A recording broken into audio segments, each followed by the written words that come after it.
আসসালামু আলাইকুম রহমতুল্লাহ। শহীদ আবু সাইদ নিহতের ঘটনায় মামলার এজাহারে যা আছে সেটি আমি আপনাদেরকে আজ হুবহু বলবো। ভিডিওটি আপনারা ধৈর্য ধরে দেখুন। মামলায় পুলিশ এজাহারে কি লিখেছে সেটি আপনারা একটু শুনুন দয়া করে।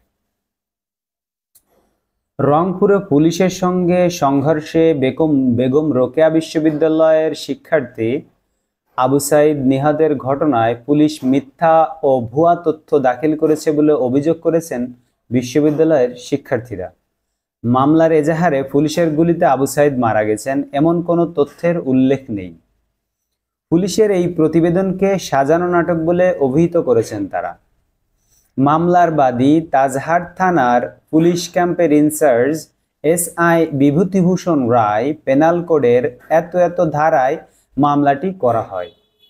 মামলার বিবরণে উল্লেখ রয়েছে, বেআইনি জনতা সাধারণ অথবা মারাত্মক অস্ত্রশস্ত্রে সজ্জিত হয়ে সরকারি কাজে বাধা সৃষ্টি করে গুরুতর জখম, চুরি, ভাঙচুর, ক্ষতিসাধন, অগ্নিসংযোগ ও নিরীহ ছাত্রকে হত্যা করার মতো অপরাধ।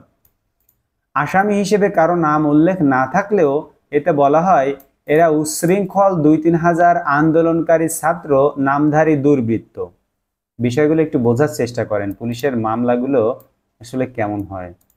তাদের সঙ্গে বিএনপি ও জামাত শিবির সমর্থিত নেতাকর্মীও রয়েছে। আরও উল্লেখ রয়েছে, পুলিশ সদস্যদের মারপিট করিয়া তাদের মারাত্মক আহত করে ও সড়ক অবরোধে থাকা উচ্ছৃঙ্খল ছাত্রদের মধ্য হতে বেশ কিছু ছাত্রবেশী সুবিধাভোগী রাষ্ট্রবিরোধী আন্দোলনরত দুর্বৃত্তগণ বিভিন্ন দিক থেকে বৃষ্টির মতো ইট পাটকেল ও তাদের নিকটে থাকা আগ্নেয়াস্ত্র হতে এলোপাতাড়ি গুলি শুরু করে। ছাত্রদের নিকট আগ্নেয়াস্ত্র ছিল যেটা দিয়ে তারা এলোপাতাড়ি গুলি শুরু করে। পরিস্থিতি নিয়ন্ত্রণে আনার লক্ষ্যে তাদেরকে ছত্রভঙ্গ করতে পুলিশ ও FSC গাড়ির মধ্য হতে সোহেল তার নামীয় সরকারি ইস্যুকৃত শর্টগান হইতে ১৬৯ রাউন্ড রাবার বুলেট ফায়ার করে। পুরো বিশ্ববিদ্যালয় এলাকা রণক্ষেত্রে পরিণত হয়। বিভিন্ন দিক থেকে আন্দোলনকারীদের ছোড়া গোলাগুলি ও ইটপাটকেল নিক্ষেপে এক পর্যায়ে শিক্ষার্থীকে রাস্তায় পড়ে যেতে দেখা যায়। কাকে দেখা যায় রাস্তায় পড়ে যেতে? আবু সাইদকে। তখন তার সহপাঠীরা তাকে ধরাধরি করে জরুরি চিকিৎসার জন্য বিকেল ৫টা ৫ সময় রংপুর মেডিকেল কলেজের হাসপাতালে নিয়ে গেলে কর্তব্যরত চিকিৎসক তাকে মৃত বলে ঘোষণা করেন। মৃত ছাত্রের নাম আবু সাইদ, ২৩ বছর বয়স, পিতা মকবুল হোসেন, সাং জাফরপাড়া, বাবনপুর থানা, পীরগঞ্জ জেলা, রংপুর বলে মেডিকেল সূত্রে জানা যায়। এখন এই জিডির এই যে এজাহারের পরিপ্রেক্ষিতে সাধারণ ছাত্ররা বলছেন, কোটা সংস্কার আন্দোলন চলাকালে পুলিশের গুলিতে আবু সাইদ মারা গেলেও এই হত্যাকাণ্ডের ব্যাপারে সুস্পষ্ট মামলা হয়নি। উল্টো নিজেদের দোষ ঢেকে পুলিশ দাবি করছে আন্দোলনকারীদের, মানে দায়ী করছে আন্দোলনকারীদের।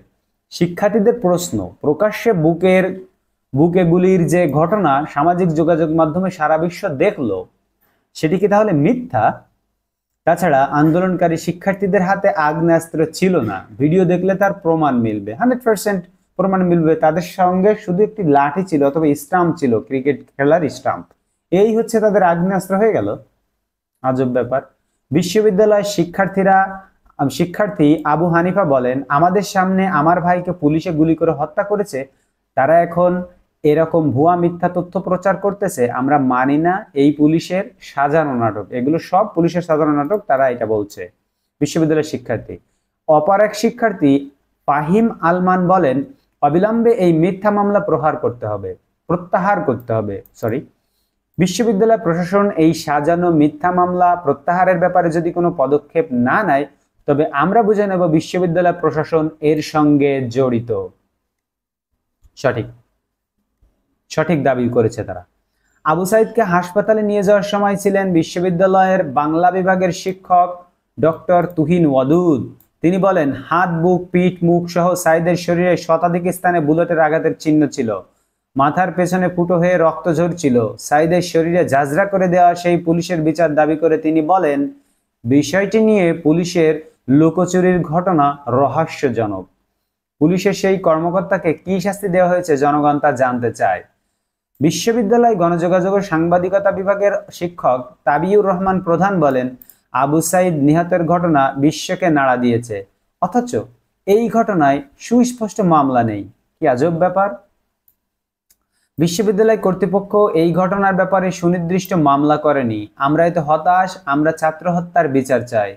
Rangpur metropolitan police commissioner Mohammad Moniruzzaman বলেন, রংপুরের পরিস্থিতি পুলিশ ধৈর্যের সঙ্গে মোকাবেলা করেছে। এটা যে গুলি করা, সরাসরি গুলি করা, এটা কি ধৈর্যের সঙ্গে মোকাবেলা করা? 14 মামলায় এ পর্যন্ত প্রায় 150 জনকে গ্রেফতার করা হয়েছে। টিভি ফুটেজ দেখা সহ নানাভাবে অপরাধীদের চিহ্নিত করা হয়েছে। আবু সাইদ নিহতের বিষয়ে তিনি বলেন, সংঘর্ষের ঘটনার পরপরই তদন্ত কমিটি গঠন করা হয়েছে। প্রতিবেদনে ওই ঘটনার জন্য যেই দায়ী হোক তার বিরুদ্ধে ব্যবস্থা নেওয়া হবে। আবু সাইদ ছিলেন মা বাবার একমাত্র বিশ্ববিদ্যালয় পড়ুয়ার সন্তান। 9 ভাই বোনের মধ্যে তিনি একা লেখাপড়া চালিয়ে গেছেন। স্থানীয় খালাসপীর দ্বিমুখী উচ্চ বিদ্যালয় থেকে তিনি জিপিএ 5 পেয়ে এসএসসি পাশ করেন আবু সাইদ। পরে রংপুর সরকারি কলেজ থেকে জিপিএ 5 নিয়ে এইচএসসি পাশ করে ভর্তি হন বেগম রোকেয়া বিশ্ববিদ্যালয় ইংরেজি বিভাগে। এই বিভাগের 12তম ব্যাচের শিক্ষার্থী ছিলেন তিনি। তাকে শহীদ করেছে পুলিশ। এই ঘটনার এজাহারে এই লিখেছে পুলিশ। আপনারা আশা করি বুঝতে পেরেছেন যে পুলিশ কি লিখেছে এজাহারে। বন্ধুরা, আরো বিস্তারিত জানতে, নতুন নতুন ভিডিও পেতে আমাদের চ্যানেলটি সাবস্ক্রাইব করে রাখতে পারেন। ভিডিওটি লাইক দিলে অন্য আরেকজন জানতে পারবে যে এজাহারে আসলে পুলিশ কি লিখেছে আবু সাইদের মৃত্যুতে, আবু সাইদের নিহতের ঘটনায়। আজ এ পর্যন্তই, দেখা হবে অন্য ভিডিওতে। আসসালামু আলাইকুম ওয়া রাহমাতুল্লাহ।